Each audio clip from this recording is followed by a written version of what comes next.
doing this exciting work and all of these really cool projects that have honestly a meaningful impact.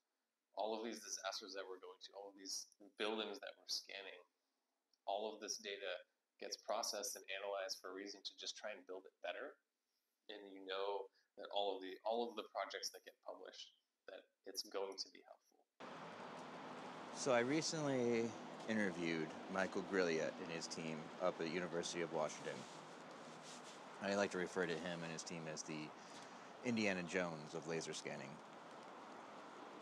If you would like to learn more, you can check out the article I wrote about him in XYHT Magazine May's edition. You can also visit their website here, or the NHRI's website here, or watch the rest of this video where they answer all kinds of questions and you get to learn more about the valuable work that this amazing team is doing. All right, check it out. We have a meaningful impact on the engineering community for reducing the risk from natural disasters, natural hazards.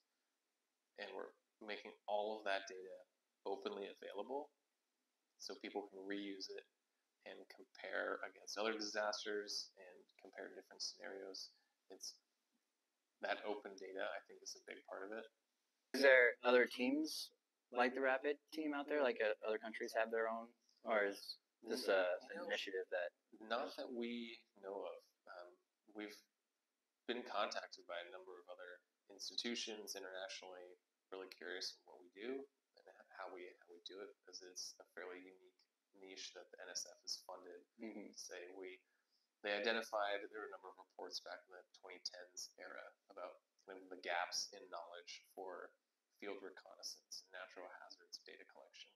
And from those reports then came a proposal. NSF said, hey, we have these 4 challenges.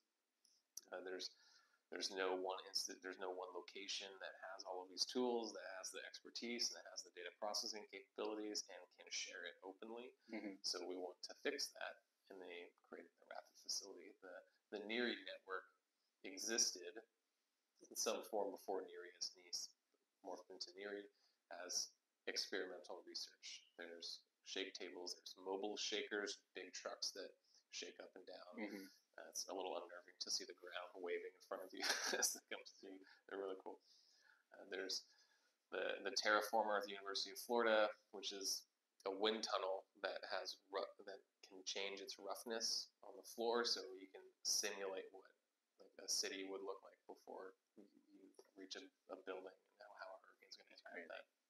The wall of wind, where you build full-scale buildings and exert hurricane force winds on them and see what happens. So it's all experimental data or simulation modeling, and we're the field recon arm of that, where we collect the field data that can validate the simulations and can compare to all of the experimental data. Because there are you can't plan for everything in experiment. You can't like model everything, and there are real world complexities that you just can't get any other way than going into the field and collecting that data. Well, and I originally, I think I understand it now, but I was like, how are they comparing? Because in my mind, I would need the scan before the natural disaster, and then I would want to compare it to what happened after, right? That would be the ideal. But you guys are probably trying to recreate what it looked like before from how it looks after, or trying to figure out how it got to how it looks. Sort of like with the water tower. Kind of with the water tower. There are also a lot of cases where they can find the design plans, and especially the structural folks are really interested in the buildings that have been recently built to code, and they still failed. They want to understand. So it was built to code. Why did it fail? Do we need to change the code or update the code in some way? Well, and from a construction background, even if you find the plans, there's no guarantee that it was actually built that way. Yeah. And from what I've gathered, it seems like, so you have the guys at OSU, and they're a little bit more on, I think they're only really on the like data processing side, and it seems like their facility is built a little more for the earthquake. They have like that model.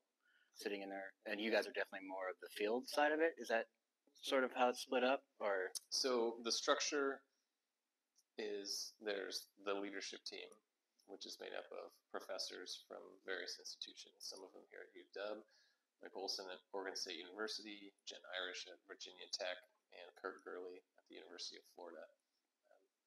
And again, various other folks here. So it's bringing wind hazards, water hazards, earthquake hazards, structural, geotechnical hazards, leaders in all of those fields together. Mike Olson is the technical director, so he's the one that's leading a lot of the instrumentation portfolio and building that out. And we lean on them for a lot of the harder challenges that we have with data processing. But we do, I mean, it's not just earthquakes. We do a little bit of everything. But I mean, it's a very close partnership. Yeah, there's not very many people anymore. I like to think that will make my eyes gloss over real quick because they've lost me.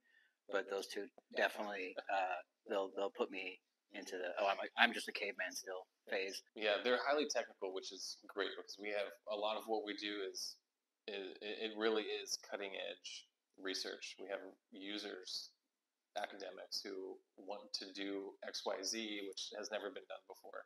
So we have to figure it out. Like, well, we have these tools. This could probably do this. We've never used a laser scanner in this way.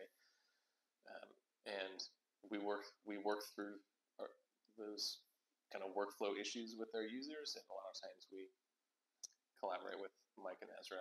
That's awesome. Pull Ezra in to be like, hey, we're struggling with conceptualizing this. Can you help us? And he's like, actually, I can probably write some code to add on to EasyPC and make a tool to do this. Yeah. Which is really cool. So the world really is his oyster on that. Yeah. So Ezra's definitely provided some advanced data analysis for what we do. Yeah.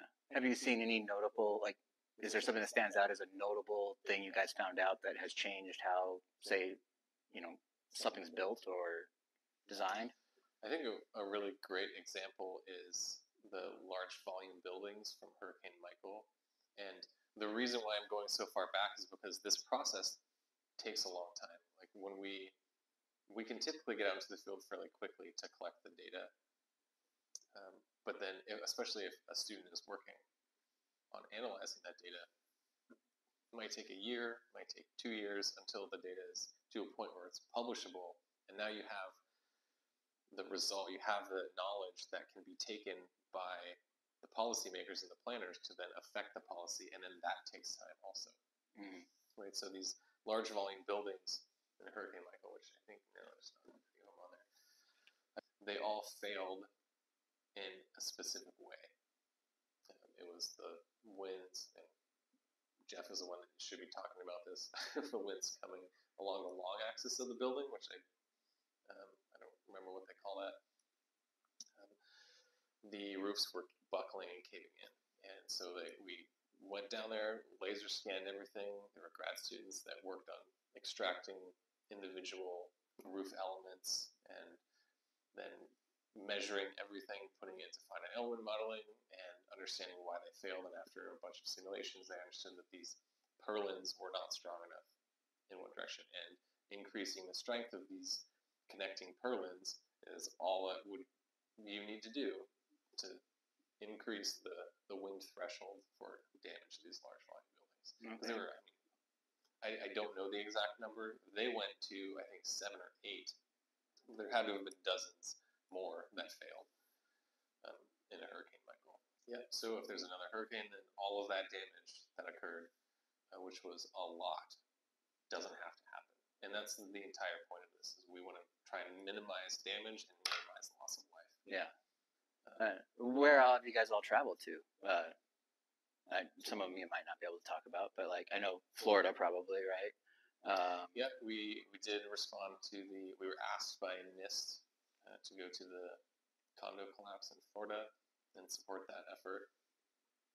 We've traveled to so many different hurricanes, a lot of supporting the EERs, which are Extreme Event Reconnaissance Teams. There's STEER, the structural team, GEAR, the geotechnical team, FEAR, which is the public health. There's the coastal team, nearshore. There's a whole bunch. But I thought the military was bad with their acronyms. Oh, it's federal government. Yeah. So is it mostly U.S. or are you guys? It is mostly U.S. Okay. But landslides in Alaska. We've been to Puerto Rico for the hurricanes and the earthquake. A lot of tornado deployments. Andrew's been on earthquakes, hurricanes, flooding, wildfires, you name it, across the U.S. But we've also been to Palu, Indonesia, been to Japan for some experimental shake table work a few times, been to the Netherlands for a grad student project. We've supported a project in Norway. Jacqueline was just in Mozambique and Tanzania. So typically, how soon after a disaster are you guys mobilized? It's important, and feel free to answer. It's very important for us to make sure that we're not impacting any life-saving efforts or first responder efforts. So we take that into account. We have deployed to disasters within 24 hours, 48 hours, ensuring that we're not impacting that. And we also want to make sure that our impact on the community is not having a detrimental impact or a negative impact.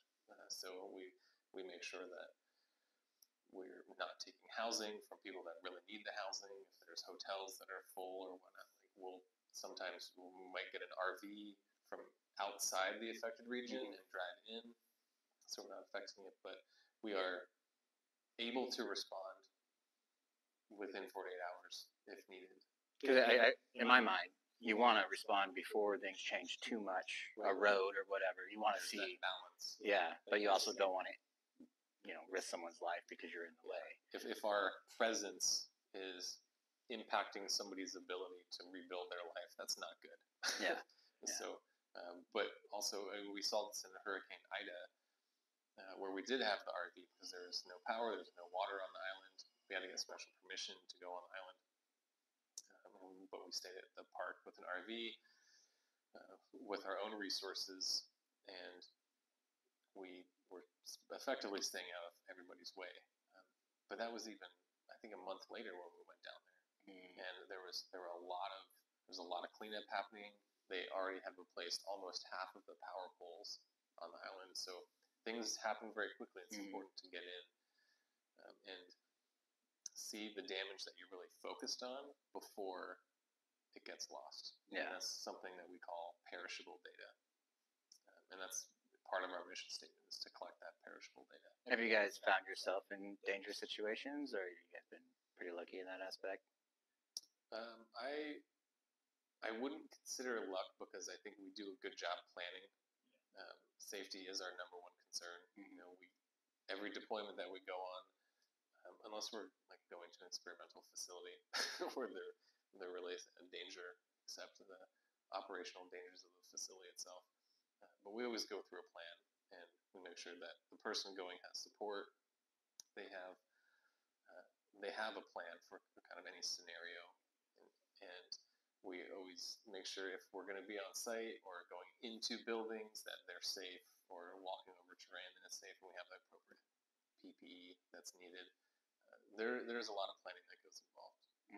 Training is a large part of it, and that in-person training is important, especially if you're doing TLS in a coastal environment when you're mostly relying on your GNSS positioning, because there are no structures to do cloud to cloud, so that makes it a lot harder. That training is really important.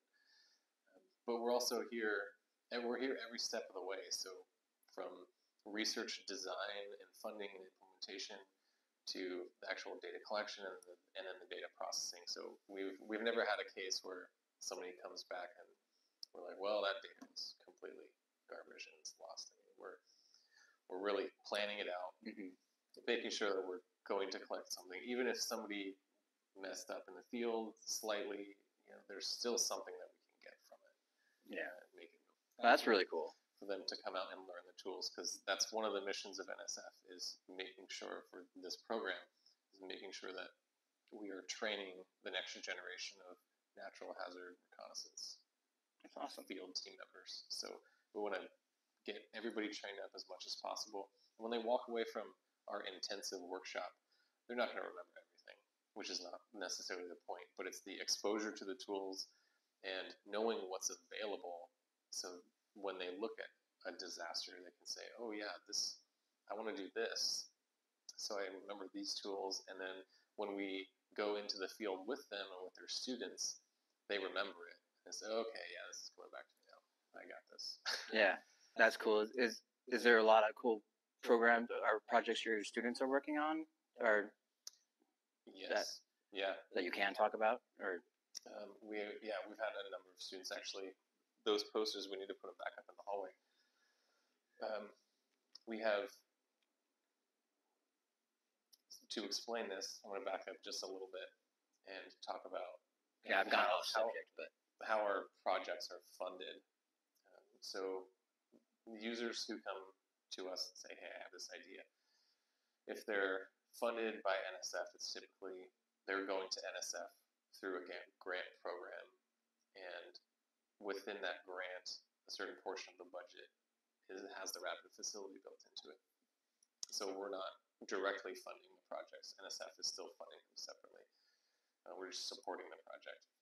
And within those projects, there are typically master's PhD students who are working either on that project tangentially some way or helping with data collection. So we've supported a lot of grad students that way. We do a lot of training in the field. Users will send their students to us for a week to do in-person training, data processing training downstairs. We'll help them. Maybe we might go into the field and do the training, and then let them go off and continue collecting data. And so maybe they'll come here afterwards and process data for 2 weeks and kind of stay in residence. So we've supported a lot of students that way. We also have undergraduate RUs.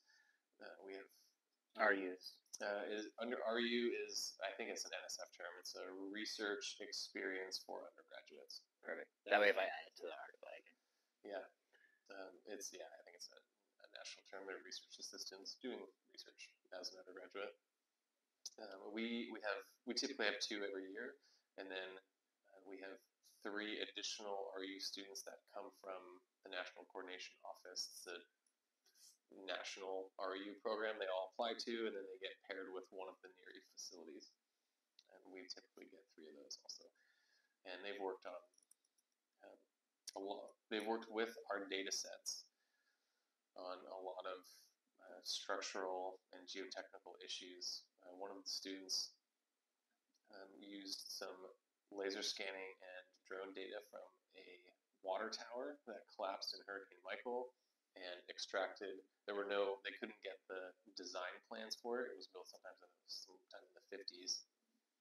So they extracted all of the metrics from the point clouds and reconstructed the water tower and put it into a finite element model, and then subjected it to hurricane force winds and tried to kind of hindcast how full the water tower was when it failed, based on the wind data that was collected.